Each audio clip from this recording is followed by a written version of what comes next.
Comience su día con el devocional gratuito En Contacto. Suscríbase hoy mismo.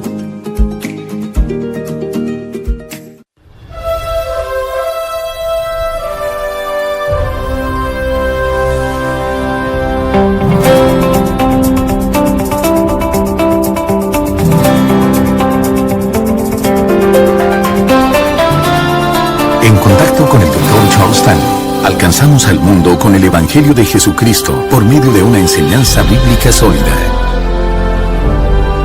Hoy, en el programa En Contacto, ¿cómo meditar en la palabra de Dios? Antes de predicar el primer sermón de mi vida, recuerdo que mi madre vino a mi cuarto y dijo: quiero que leas un versículo que tengo para ti. Le dije: bien. Entonces me mostró este pasaje en Josué: nunca se apartará de tu boca este libro de la ley, sino que de día y de noche meditarás en él, para que guardes y hagas conforme a todo lo que en él está escrito, porque entonces harás prosperar tu camino y todo te saldrá bien. Mira que te mando, que te esfuerces y seas valiente. No temas ni desmayes, porque Jehová tu Dios estará contigo en donde quiera que vayas. Qué gran promesa fue esto para mí, porque fue en la iglesia donde nací. Ese es el peor lugar del mundo para que un joven empiece su ministerio, porque todos le conocen y saben todo lo bueno que ha hecho, también saben todas las travesuras que ha hecho, digámoslo así. Pero de algún modo recuerdo exactamente que estaba parado junto al poste de luz en la esquina y la iglesia estaba en la calle de enfrente, y abrí mi Biblia y volví a leer ese versículo. Mira que te mando, que te esfuerces y seas valiente. No temas ni desmayes, porque Jehová tu Dios estará contigo en donde quiera que vayas. Y cuando subí, prediqué con todo mi corazón, como nunca en mi vida había predicado. Naturalmente, ese versículo pasa a ser muy valioso para mí, pero no mucho después de eso, poco tiempo después, hallé una palabra en el versículo 8 que dice: nunca se apartará de tu boca este libro de la ley, sino que meditarás en él de día y de noche. Y pensé: ¿qué es meditar? Ni tenía la idea de lo que era. Entonces pensé: lo buscaré para ver qué es. Bien, a lo largo de un periodo de tiempo comencé a entender lo que era meditar en la palabra de Dios, y sinceramente puedo decir que es lo que más prefiero hacer.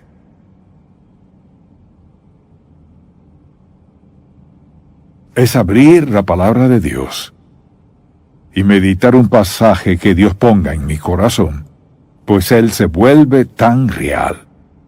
Y Dios revela su palabra frente a mí. Y creo que muchas personas leen la Biblia, oran, hablan con Dios, pero nunca piensan en meditar en el pasaje. Y lo que quisiera hacer en un pasaje en particular es darle una idea de cómo meditar en la palabra de Dios. Y una vez que comience estará de acuerdo en que no solo basta con leerla.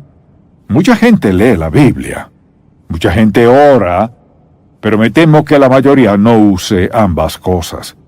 Es hablar con Dios, escucharlo, pero escucharlo mediante su palabra. Si quiero dirección clara, no me lo ingeniaré yo solo, sino que iré a su palabra y diré: Señor, muéstrame lo que estás tratando de decir. Y descubrirá esto, comenzaré a escuchar a Dios hablarle como no lo haría de ningún otro modo, porque leer la Biblia brevemente en camino a algún lado, eso no es meditar. Meditar significa más que simplemente leerla. Entonces, permítame decir, en primer lugar, implica varios aspectos. Si desea leer la palabra de Dios y obtener el mayor beneficio de ella, debe dejar de escuchar al mundo. Es decir, mire, no puede escuchar televisión y meditar en la palabra de Dios. No funciona de esa forma. Ni hablar por teléfono con amigos, ni con nadie más. Deja de escuchar al mundo y, naturalmente, ¿qué hace? Pasa tiempo a solas con Dios. Es usted y Dios a solas. Y luego lo que hace es enfocar su atención en un pasaje bíblico. Le pide a Dios que le hable a su corazón, que le muestre lo que está tratando de decirle, pero meditar no es algo que hagan todos en grupo. La meditación privada es algo que se hace entre usted y Dios. Esa es su conversación. Escucha a Dios, le habla a Dios, lee su palabra, ve lo que Dios está diciéndole. Y mire, hay una diferencia entre orar y leer la Biblia y solo orar. Orar, leyendo la Biblia, le da a Dios el privilegio de decirle algo que usted necesita escuchar. Entonces, al ver en este pasaje lo que Dios le dijo a Josué, de día y de noche meditarás en él, porque sabía que Josué necesitaba en lo profundo de su ser, de día y de noche meditarás en él. Lo que Dios le había dicho es que le acompañaría, que podía confiar en él, le llevaría, le daría guía y dirección para toda la nación de Israel. Quería que le llegara al corazón para que no pudiera olvidarlo. ¿No ha leído pasajes que quería grabar en su corazón para no olvidarlos, pues sabía en su corazón que Dios estaba tratando de decirle algo? Leer las Escrituras irreflexiblemente no es meditar. Se trata de leer la Escritura, hablar con Dios, escucharlo, todas esas tres cosas juntas. Y se requieren 4 cosas. Una de ellas es simplemente esta, de darle prioridad en su vida. Si usted no le da prioridad a meditar, no va a hacerlo. El diablo odia ver a los hijos de Dios meditando en la Biblia porque sabe que al meditar en la palabra de Dios, la absorben en su espíritu, en su alma, y la meditación que recibimos de la palabra de Dios se convierte en una luz, en una visión que nos guía. Al meditar, a menudo Dios nos da una advertencia, por ejemplo, de algo que sucederá ese mismo día o de algo que vendrá a nuestra vida. A veces es una palabra de aliento o de advertencia, o a veces es solo una bendición. Escuchar a Dios decir lo que está diciendo en ese pasaje en particular. Así que debe ser prioridad.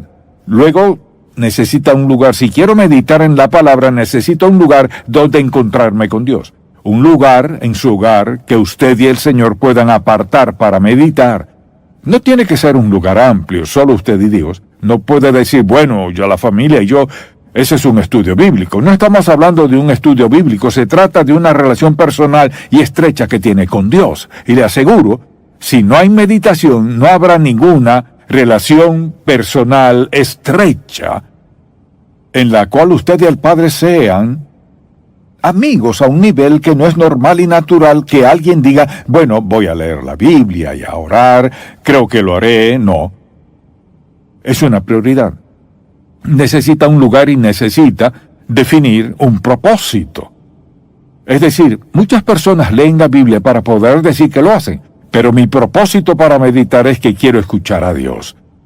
Quiero que le hable a mi corazón. Quiero hablarle de tal modo que yo sepa que lo que escuché no fue algo que haya inventado yo, sino algo que me dijo Dios. Pídele al Señor que le muestre que, por ejemplo, si tiene alguna duda en su vida, qué hacer en ese momento, cómo llevar a cabo esto. Dios está más que dispuesto a darle dirección clara, pero toma tiempo a solas con Dios para concentrarse en su palabra. Por eso diré lo siguiente, no solo un propósito, sino un plan. Necesita un plan. Como dije, necesita un lugar, un tiempo que lo separa para dedicarle tiempo a Dios, para escucharlo y pedirle dirección en su vida. Y a veces al pedirle dirección en un aspecto de su vida, Dios le dará dirección en otro también. Y puedo decirle, personalmente es el tiempo más valioso de mi vida, leer la Biblia y saber que Dios Todopoderoso, el soberano del universo, quien lo creó todo, está dispuesto a hablarme personalmente mediante su palabra, y en todos los años que lo he escuchado, nunca me ha desorientado, ni ha dejado de cumplir su palabra. Entonces quisiera tomar un breve pasaje. Ahora, si vamos a la epístola de Santiago, tomaré ese breve pasaje y deseo que lo leamos juntos para decir, de esta forma, meditaría en la palabra de Dios con un pasaje en particular, y no mencionaré todo lo que diría, pero tenemos suficiente tiempo para darle un ejemplo. Vayamos entonces a Santiago 1, versículo 1. Santiago, siervo de Dios y del Señor Jesucristo, a las 12 tribus que están en la dispersión, salud. Hermanos míos, tened por sumo gozo cuando os halléis en diversas pruebas, sabiendo que la prueba de vuestra fe produce paciencia, que tenga la paciencia su obra completa, para que seáis perfectos y cabales sin que os falte cosa alguna. Leí esos primeros 4 versículos y sé, en primer lugar, debo observar lo que dice. ¿Qué me dicen esos 4 versículos que el Señor me llevó a leer?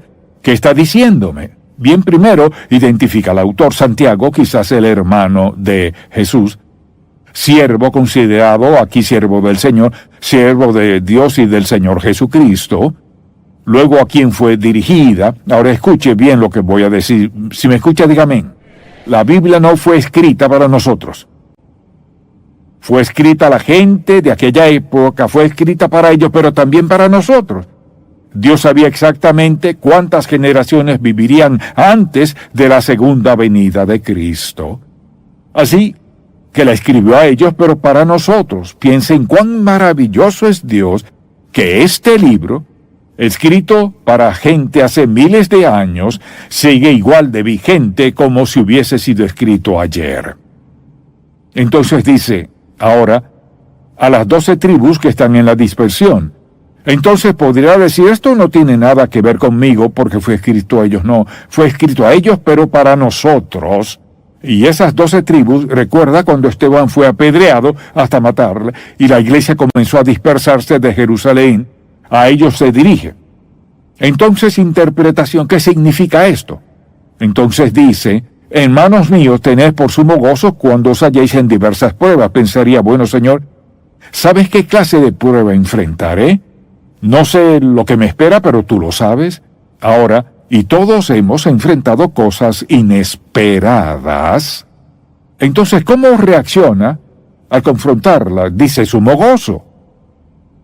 O sea, que no debo estar resentido, hostil. Señor, ¿por qué permites que pase esto en mi vida? Sino, Señor, ya que tienes el control de mi vida y soy tu hijo, y prometiste suplir mis necesidades y prometiste contestar mi oración, solo quiero darte gracias por lo que sea que mande. Quiero darte gracias porque sé que será para mi bien, por ser quien eres. Eres bueno. Prometiste suplir nuestras necesidades, alegrar el corazón. No prometiste que siempre sería fácil.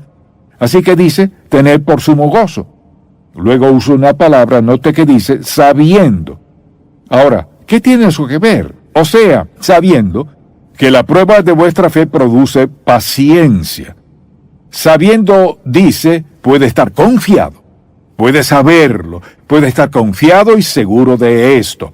Caminaré contigo en esto, te ayudaré, contestaré tu necesidad, contestaré tu oración. Sé lo que hay en tu corazón, sé cuál es tu necesidad, sé mejor de lo que piensas cuál es tu necesidad.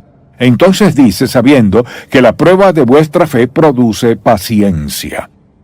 Y entonces, prueba de vuestra fe, ¿qué hace? Produce paciencia, nos fortalece, hace posible que estemos firmes en la tormenta. Entonces dice, hermanos míos, tened por sumo gozo cuando os halléis estas cosas, sabiendo que la prueba de vuestra fe produce paciencia. ¿Qué más produce paciencia? Cuando todo sale como queremos, eso no nos fortalece nada. Dios quiere que seamos fuertes. Quiere que podamos enfrentar dificultad, pruebas, tentaciones, todo.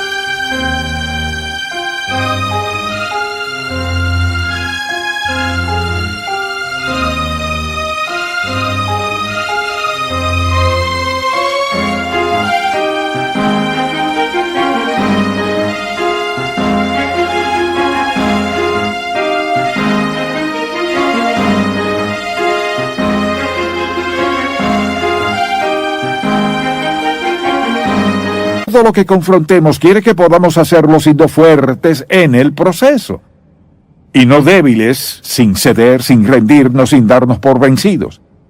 y sin alejarnos de la voluntad de Dios, porque dice que podemos esperarlo.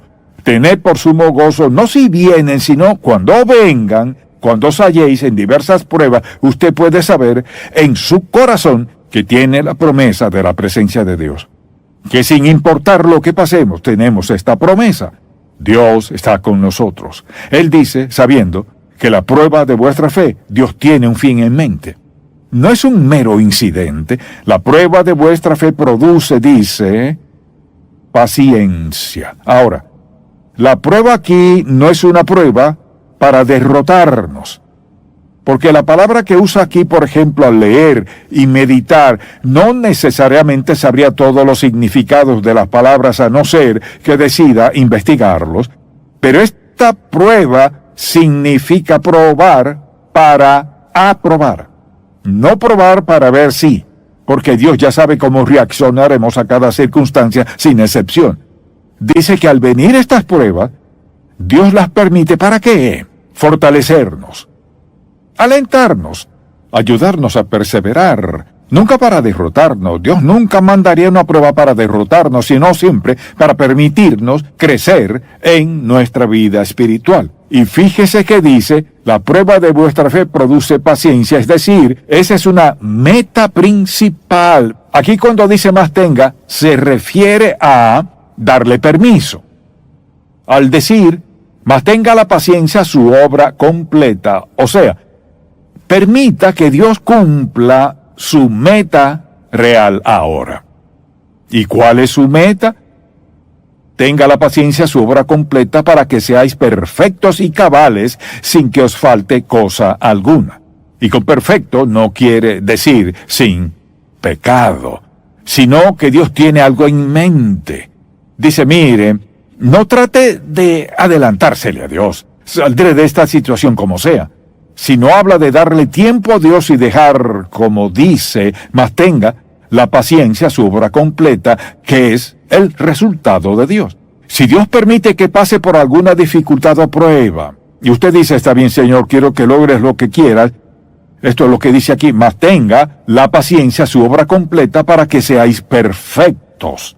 Perfectos no significa sin pecado, sino íntegros, fuertes, maduros, ese es un mejor término, maduros y cabales sin que os falte cosa alguna. O sea, su fe es fuerte, su perseverancia es firme, su sentido de dirección es bueno, su fe se fortalece más y más. Ahora la mayoría de la gente lee esto y dice, oh no, pruebas y dificultades, voy a los Salmos a leer algo agradable. Para allá voy. Pero sabe, hacer eso es así. Es como llegar a un alto en una intersección y decir, no me gusta parar, me gusta seguir. Así que sigue de largo, lo más probable es que tenga un problema. Entonces no es solo leer la Biblia, es hacer lo que estamos haciendo, estamos enfocándonos y meditando en ella, y significa que la leeré más de una vez. De hecho, casi leo 2 o 3 veces antes de tratar de entender algo. ¿Y qué dice Señor? Eso es observación, lo que acabamos de hacer es interpretación. Dice esto. Y el tercer paso, aplicación. Y si no hay aplicación, estoy perdiendo el tiempo. Entonces, en lugar de quejas, lamentos y reclamos, le preguntaré, Señor, ¿qué estás tratando de decirme y qué oportunidades vendrán? ¿Qué ves que viene a mi vida para lo cual estás? Cada uno logró algo que no podría resultar de nada fácil. Entonces, si quiere crecer espiritualmente, haga como Dios quiere. O sea, siga perseverando y véalo perfeccionar su fe.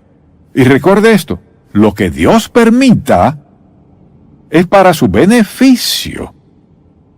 Es para su beneficio. Ahora, quizás sea una prueba muy difícil, pero recuerde que todo lo que Dios permite que le pase a uno de sus hijos, quizás sea algo que alguna persona le haga, una situación completamente fuera de sus manos, pero Dios la permite en su vida. ¿Por qué? Porque le ama. Y ese amor incluye pruebas, decepciones, penurias y toda clase de cosas que nos gusta evitar. Si quiere crecer y ser consagrado a Dios, no puede evitarlas. Bien, Puede solamente leer la Biblia y seguir adelante, o puede meditar. Puede escoger el pasaje, puede ir, por ejemplo, a Primera de Juan, todo el pasaje al principio aquí, que habla del pecado. Puede ir a Primera de Pedro, que habla de sufrimiento, ir a Santiago, ir a Juan, puede ir a los Salmos, puede ir a cualquier parte. Pero si utiliza el mismo modelo, cada vez con el mismo patrón, pasará esto. Leer la Biblia tendrá un encanto maravilloso.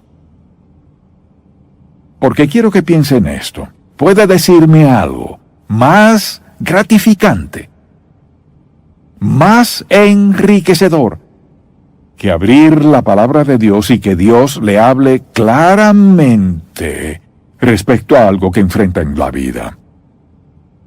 ¿Sabe que ha escuchado no a un amigo, sino al soberano del universo, quien controla todo y había escrito eso antes de que usted existiese? Pero Dios nos tenía en mente. Así de admirable es nuestro Dios. Si usted no es salvo, no tiene este privilegio. Está solo en el mundo. Pero si acepta a Cristo como su Salvador personal y lo recibe en su vida, vendrá a su vida el Espíritu Santo, quien le ayudará a interpretar bien la palabra de Dios para darle guía y dirección y facultarle, equiparle y fortalecerle para la tarea. Así su vida cambiará y de inmediato tendrá una relación con el Dios Santo, quien le guiará hasta el último momento de su vida. La pregunta es, ¿quiere usted que Dios haga lo mejor en su vida? ¿Lo que debemos permitir o no suceda? ¿Quiere crecer y ser la persona que Dios quiere que sea? Esa palabra es la clave. No solo léala, no solo ore, sino lea la Biblia, medite en ella, cualquier pasaje al que Dios le lleve, lea y mire y pondere en su corazón y vea a Dios actuar. Dios actúa en el corazón de quien medita en su palabra. Padre, con agradecido estamos que haces que sea tan sencillo, que si tan solo escuchamos atentamente, escuchas nuestras oraciones, nuestras preguntas, nos pasas por dificultad, adversidad, dolor y pruebas, nunca dejas de cumplir tu palabra. Y queremos decir gracias, gracias, gracias, porque eres leal, Señor, en el nombre de Jesús. Amén.